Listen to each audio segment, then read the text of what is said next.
Hi అందరికి. అందరూ ఎలా ఉన్నారు? Welcome back to our channel. So ఈ రోజు వ్లాగ్ వచ్చేసి నేను అట్లాంటా టు ఇండియాకి ట్రావెల్ చేస్తున్నాను. నా ట్రావెల్ వ్లాగ్ అన్నమాట. Gunu, where you are going? I'm going in the airplane. Where you are going in an aeroplane? Mama. We are going to India. No. We are going to Airplane. ఎప్పుడు ఇండియాకి వెళ్ళాలన్నా ఒక happiness ఉంటుంది అనమాట.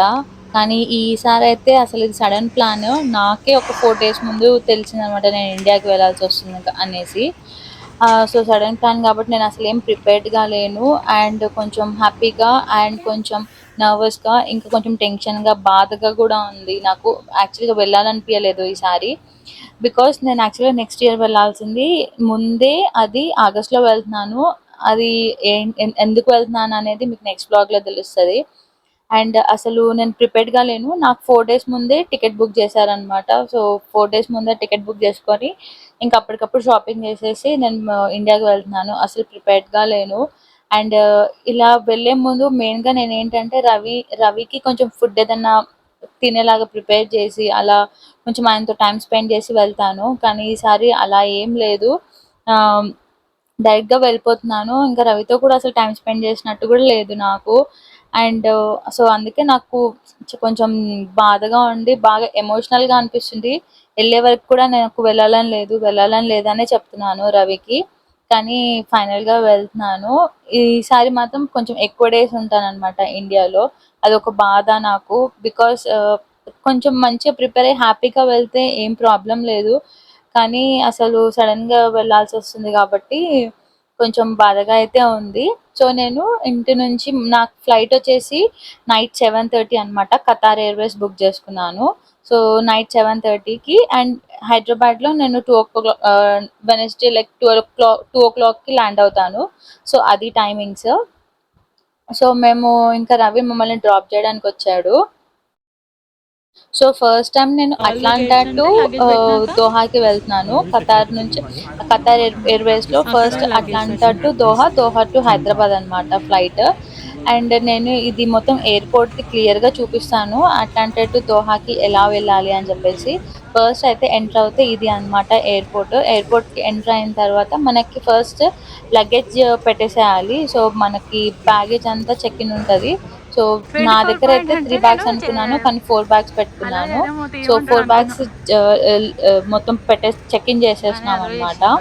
So because పాప ఉంది కాబట్టి నాకైతే నా 2 హ్యాండ్స్ ఫ్రీగా ఉండాలి. లేకపోతే నేను పాపని పట్టుకోలేను. తను అటు ఇటు పరిగెత్తుతుంది.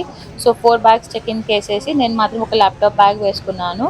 సో ఇది ఎయిర్పోర్ట్ అనమాట. ఆ రోజైతే మేము ఆల్మోస్ట్ 2:30కే ముందే వెళ్ళిపోయినాము. 7:30కి ఫ్లైట్ అయినా కూడా ముందే వెళ్ళిపోయాము. బికాస్ పాపని కొంచెం ప్రిపేర్ చేయాలి. తను అటు ఇటు పరిగెత్తుతుంది కాబట్టి క్రౌడ్లో ఉంటే నేను తనని మేనేజ్ చేయలేనని చెప్పేసి ముందే వెళ్ళి కూర్చున్నాను.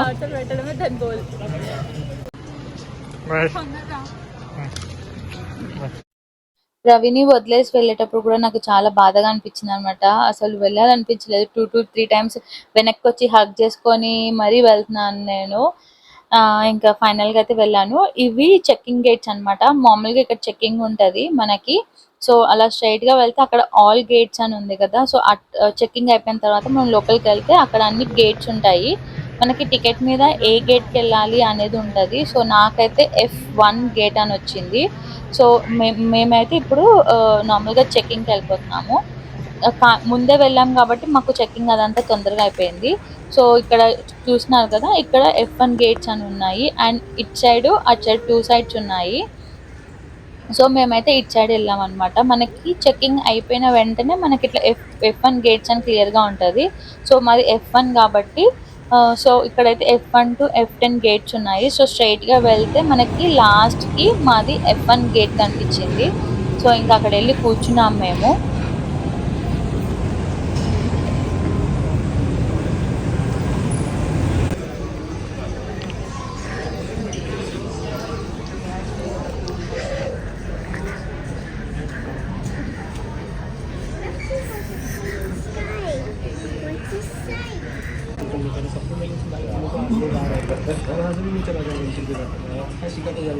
ان شاء الله ان شاء الله انا جاء اوصل يوم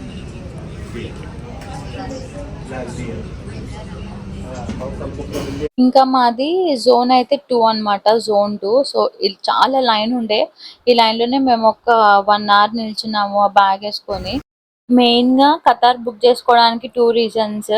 నాకు లాస్ట్ టైమ్ సియాటిల్ నుంచి హైదరాబాద్ వచ్చినప్పుడు నాకు కపుల్ సీట్స్ దొరికినాయి. అవి నాకు చాలా కంఫర్ట్‌గా ఉండే పాపకి, నాకు. అండ్ ఈసారైతే కపుల్ సీట్స్ నాకు యాక్చువల్‌గా బ్యాక్ కనిపించలేదు. ఫ్రంట్ కనిపించాయి. అవి నేను కపుల్ సీట్సో కాదో అని చెప్పి నేను బుక్ చేసుకోలేదు. అండ్ లాస్ట్ మూమెంట్‌లో బుక్ చేసుకున్నాను కాబట్టి అవి కూడా ఫుల్ అయిపోయినాయి. ఇంకా మాకు మిడిల్‌లో బుక్ చేసుకున్నాము. అండ్ మా పక్కన ఇంకా వేరే అతను ఉండాడనమాట. సో అట్లా మాకు కొంచెం అన్‌కంఫర్ట్‌గా ఉండే. బికాజ్ పాపకి పడుకోవడానికి అదంతా ఫ్రీగా లేకుండే. ఇంకా ఆయన రెస్ట్ రూమ్‌కి అలా ఎళ్ళినప్పుడు అలా ఇలా మేము కూడా లేవాల్సొచ్చింది. సో అది నాకు కంఫర్ట్‌గా అనిపియలేదు. అండ్ ఇంకొకటి వచ్చేసి ఫుడ్ అనమాట. ఫుడ్ నేనైతే ఇండియన్ మీల్ పెట్టుకున్నాను. పాపకి మంచిగా చికెన్ అది ఇది ఇచ్చాడు. నాకు కూడా చికెన్ అవి ఇవి రైస్ ఇచ్చాడు. బాగుండే, తినింది.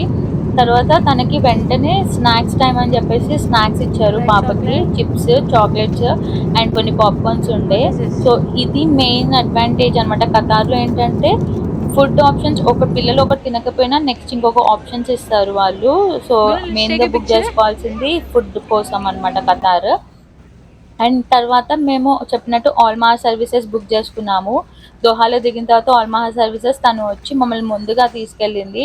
అండ్ తను షాపింగ్ అవి ఇవి కొన్ని చేపించిందనమాట ఎయిర్‌పోర్ట్‌లో. అండ్ నాకు 2 అవర్స్ టైం ఉండే. ఎయిర్‌పోర్ట్‌లోనే మేము ఇంకా నేను చెప్పాను నాకు కొంచెం టైర్డ్‌గా ఉంది. నేను కొంచెం రెస్ట్ తీసుకుంటానంటే తను ఇక్కడ ఒకటి క్వైట్ రూమ్ అని ఉంటదనమాట దోహా ఎయిర్‌పోర్ట్‌లో.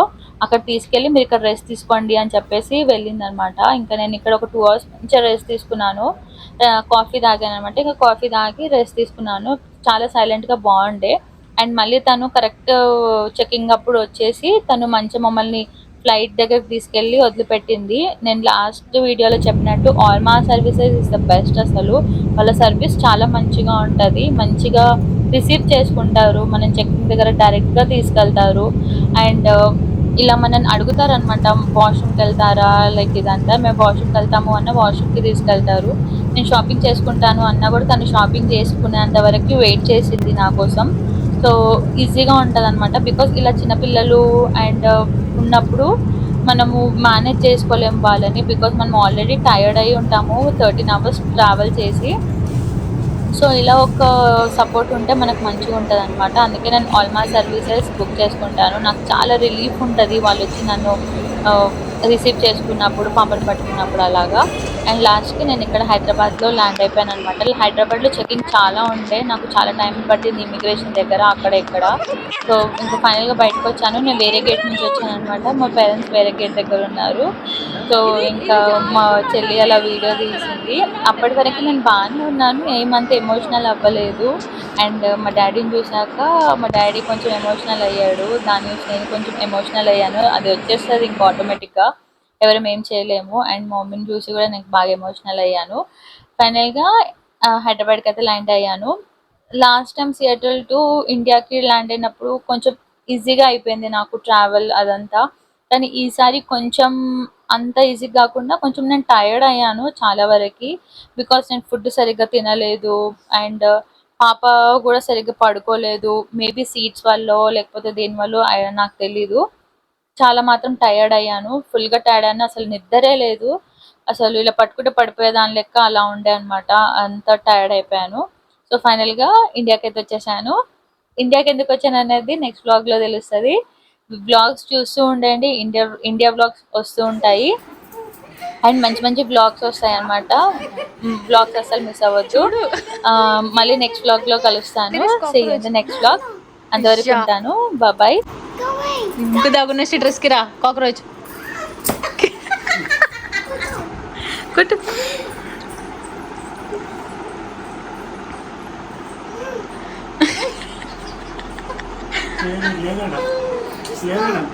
Spoon. Spoon.